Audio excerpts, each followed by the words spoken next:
All right, so we're back. I have kind of a lot to teach you, I feel like, if that makes sense. Let's do it. Okay, so I'm sure you saw, like, just in general, going to space has been the topic of headlines everywhere. I think a lot of it has to do with SpaceX, obviously, and Elon consistently talking about colonizing Mars.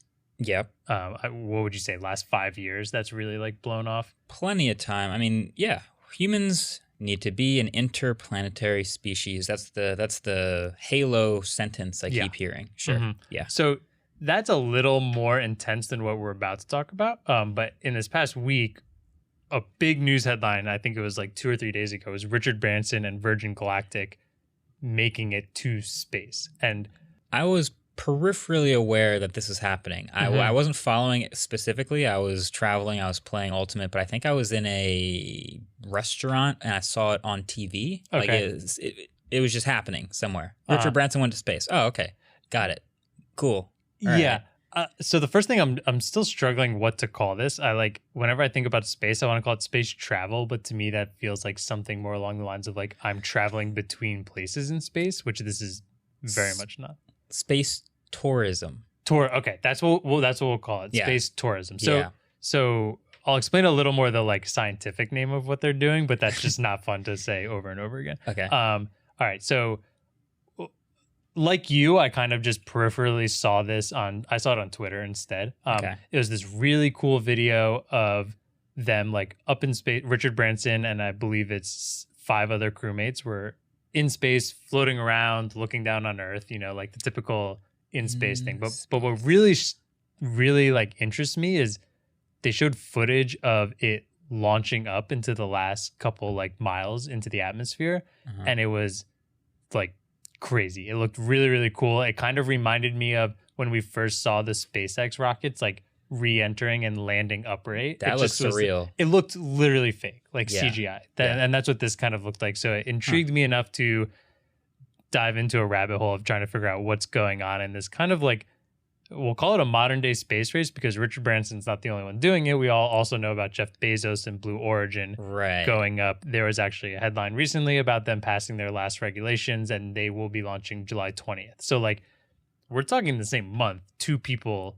That's pretty space tourism. Is Jeff personally going also? Yep. Jeff and his brother are going. It's hilarious. That's hilarious. That's all of that intrigued me. I watched a bunch of videos. I read a bunch of articles. The best one to me was from a channel called Everyday Astronaut. I'm sure you've heard of them. Yep. If you are a longtime fan of the channel, you've probably heard of them because we participated in something called Project Love Day, which was shooting a commercial for Tesla. He made a great one. He made it a fantastic one. And, was he a placement finisher at least? Right. He was. I don't know if they did first, second, third. We won. I'm still very proud of that video. I liked it a lot. I rewatched it last night. Yeah. But if I'm being honest, I kind of think his should have won. His was the favorite one that we didn't make, for sure. I thought his was fantastic. But he made a wonderful, like, 30-minute video comparing Virgin Galactic and Blue Origin and everything that's going on. I will definitely link it and their Project Love Day in the show notes. You should check it out. I'm going to try and do a much more condensed but still pretty long explanation of what's going on, and I want to see your thoughts on it. I'm excited. All I know right now is it's basically a race between these billionaires to get to space for bragging rights. It is the billionaire midlife crisis, I think Adam described it as, and I thought it was hilarious. We're past Corvettes. We are now building spaceships as your midlife crisis. So the bigger spaceship. So if we get past the point that these are just a bunch of billionaires racing to get into space, the rest of it's really interesting. Okay, I think. Sure. Okay, so what kind of amazed me is how different, despite launching in the same month, how different both of these ways of getting into space are. And the big thing here that's different between SpaceX, which is going up and bringing people to like the space station and literally going into orbit, is these are suborbital rides. Yeah. Which is very, very different. These are not going high enough to actually get into orbit, hence the name. And while it's still breaking the barrier into what we consider space and getting into space, it is a very short ride into space. Yeah, I think this is where I'm like, you know, it's probably semantics, but like calling it going to space is maybe a bit generous. Like obviously planes are going up to, let's call it 30,000 feet. That's what, 6 miles up, something like that. But then you've got, you know, other much more higher flying aircraft, military planes, other things like that, flying much, much higher in the atmosphere, but they're not in orbit in space. Like when I think of in space, I think of like the space station orbiting the Earth 250 miles from Earth. Yeah. That's in space. So I'll give them that. So there's sort of a couple like, you know, lines that have been drawn where you pass this line, what is it, 50 something miles? Okay, so there's something called the Cameron line, which is like widely known as the start of space, and that's 60 miles above the Earth's surface. Okay. And so then, but you're still not orbiting the Earth. You can do a temporary free fall and have that weightless feeling, but you're not orbiting the Earth at that height. So so they're just getting past that line just for bragging rights? Is that what's happening? Sort of. That's one of the key differences between the two, and I'll explain it. But let's see. So that got me a little off track, but I will get on track here. What we're going to do is I'm just going to kind of describe both of the ships to you. So where do we start then? I'm going to start with Virgin Atlantic. They did it first.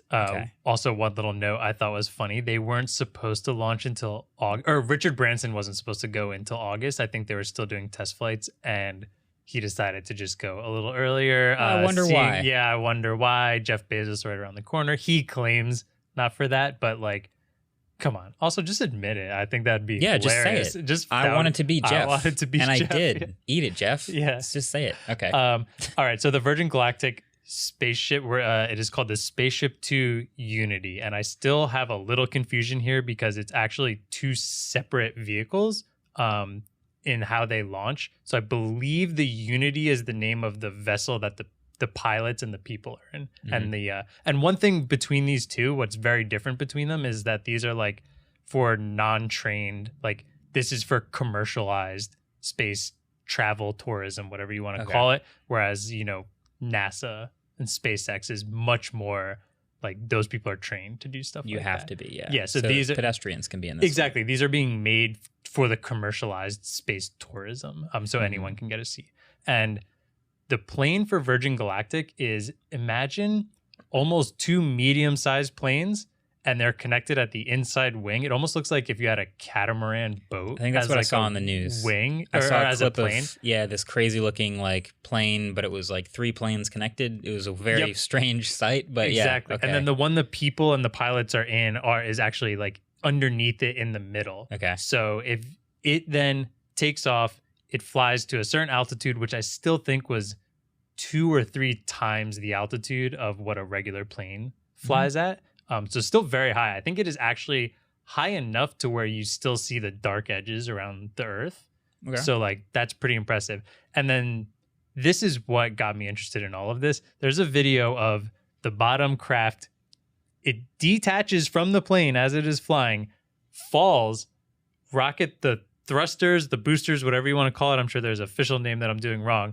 Take off, and it just launches past the initial docking plane, I guess you would call it. Okay. And then goes Mach 3, I believe, 3 times the speed of sound, straight up into the air and into space. And it looks like straight out of a James Bond movie. It looks like it was some sci-fi thing. Like it was another one of those, like the SpaceX rockets landing that no part of me believed it was real at first. Yeah. And then essentially what that accomplishes is after it detaches, launches into space, it gets you just high enough. I believe it's 55 miles above the Earth's surface, so not quite the Cameron line. And all right, let me watch this. So what am I saying? Describe it also for audio listeners. So I'm seeing the Virgin Galactic plane go up. It does really look like two planes attached to each other, which is pretty funny. Oh, there goes your speed, 600 miles an hour, 2,000 miles an hour. All right, this thing is popped out of the bottom of the plane and is now rocketing to 30,000 feet. That doesn't seem super I don't think high. that is the... Okay, now they're suborbital falling. Yeah, that part is cool. I like that you still can feel this. You can feel 0G, which is obviously super cool. But also the fact that you're so far out of the normal atmosphere that you can see the curvature of the Earth and you can see the space around the Earth. You're definitely high enough that you're seeing the space around Earth. So that's what I think is like the big difference here, kind of between what you're talking about. Like there's no other airplane that's getting that high. And what it actually does is it launches itself straight up, and then if the wings, it almost looks like a paper airplane with the wings. It has these like very flat wings that go all the way to the back, and those turn. And then use air compression to actually flip it kind of upside down. So then you're looking back at Earth because it has windows above the seats. That's smart. And then here's the kicker. It's only about 3 to 4 minutes that you're in space. You unbuckle yourself, you experience weightlessness for a couple minutes. They have these really cool windows that have like handles on them so you can, grab yourself because you're floating around once you're unbuckled. Grab yourself, look out the window, check out Earth for 4 minutes, buckle back in, and then because it looks like kind of a small private plane, then you come back down and you just kind of coast like a regular plane and land totally normally on an airstrip. Honestly, it sounds pretty fun. It does sound pretty fun. So now the Jeff Bezos Blue Origin version, how is that different? Very different. So the ship, it is the Blue Origin New Shepard is the name of the ship, and it is much more similar to what we expect as like a regular like NASA rocket. A rocket. It is, yeah. And I always get kind of confused a bit. The rocket engine, I believe, is the large standing booster that sends the thing into space and generally comes back down to Earth. What's cool about this is essentially the passenger capsule is on top of the rocket. So imagine a rocket with maybe a little more of a circular top because that's where we're putting the passengers. Again, this is 6 people that can fit in here. Okay. The difference here is that it's fully autonomous. So in the other one, you need 2 pilots. Interesting. This is fully autonomous. Anyone in there doesn't need any training on how to land this capsule. Okay. So first, I think that sounds kind of freaky. It sounds terrifying because you're like, what if something goes wrong? Who's going to save us? But There are a lot of really cool safety measures that I don't remember everything about them. So I would check out the video if you get a chance. Yeah. But it's basically just this circular table, or not even a table, a circular like ring of seats looking at what is actually the largest windows to ever go to space. I think that's pretty cool, which makes total sense in like a tourism consumer fashion. Rocket launches up straight into the air. When it gets to its peak, the capsule detaches, throws you up around 62 miles in the air. So this is over the official Cameron line, which is definitely a bragging right. Although because the other one, Richard Branson's, did not cross the line. It didn't cross the Cameron line technically, but from everything I've read, most scientists agree that there's almost no discernible difference between the two when you're at that point. Yeah, no, I'm sure the difference between 55 miles and 75 miles above Earth is, it's like when you're starting to lose scale. Exactly.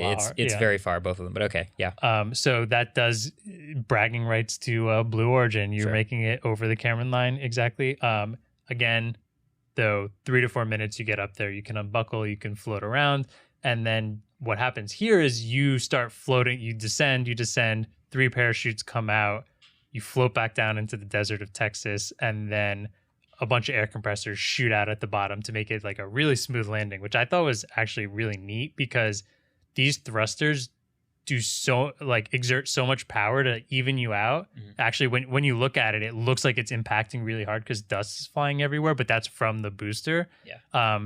So much that if 2 of the parachutes were to fail, it would still get you down without life-threatening injuries, which probably still means it's pretty impactful, but you're not dying. But yeah, good backup. But yeah, another just capsule, you float up in the air, 3 to 4 minutes space.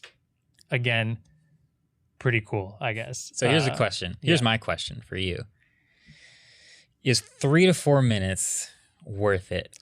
Well, I guess we need the dollar value. Do you want the dollar value? Because we have that. Virgin Galactic sold 600 reservations already. Okay, so how much is that? It's very expensive for the first Take ones. a guess. Okay, well, I'm gonna go with $10,000 a seat. $250,000. $250,000. So I guess the novelty of these early tickets is you're one of the first. Yes. So less than 1,000 people have been up that high. That's the novelty. Ever. That's what you're paying for. Yeah, that's exactly what you're paying for. Okay. Actually, if you want to even go a crazier price, which is totally not comparable. Blue Origin doesn't have a price yet. I don't believe they've taken reservations. They've done a ton of test flights, and this one coming up will be the first time anyone's in it. It's Jeff Bezos, his brother. I don't know the other, but apparently one other seat was sold for them, and it was like $26 million.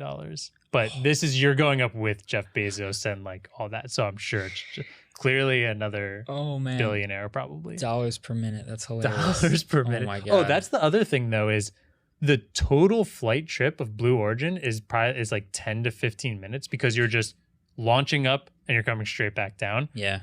The total round trip for Virgin Galactic is closer to 2 hours because it takes you so long to ascend to that initial launch point, and then you're flying the whole way back down. So in some cases, it's maybe like, all right, I have more time to experience everything. Honestly, when I'm hearing this described, I think the Virgin Galactic one sounds better, like as an experience. Like I'm not gonna do this anytime soon. Most of us probably won't. But if I'm imagining like, all right, I have this crazy amount of money I want to blow on the novelty of going to space. Both of them are going to give you 3 to 4 minutes of in space weightlessness, space tourism, that whole experience. But I think the flying up in an airplane part will probably be more comfortable than a rocket launch. Yeah, they didn't talk much about like the initial thrusting and everything like that. Like I feel like I've seen enough rocket launches to know that's a very different experience than flying up in a plane. I've flown in a plane. It's, maybe that's a little more comfortable. But then just having that crazy 3 to 4 minutes and then it's over. And then you just have to remember that forever. Maybe they'll record it like a Disney World ride or whatever. Oh my God. And then what, charge you $10,000 for you land and they're like, file? Yeah, you spent 20 mil on the ticket, so you got another 500 grand for this video of you. Oh my God. Yeah, wow. Well, so in the future someday, like really far in the future, this will be just another theme park attraction, right? That's the goal, is you want to be able to do space tourism commercially, viably, repeatedly, often for everyone. Like, let's make space a curiosity that anyone can check out. Go to the zoo one day, go to Disney World one day, go to space one day.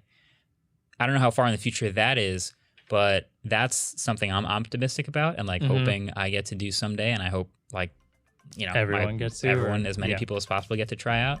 Thanks for watching this Waveform clip. If you want to subscribe to the Waveform Clips channel, which is what you're on right now, definitely do that below. Also, definitely make sure you watch the full episode. We always link that below on the main podcast channel. Also, listen anywhere.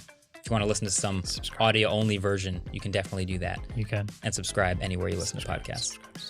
Subliminal messaging. It's working, right? You hit the like button too, right? You hit it. Okay, cool. See you later.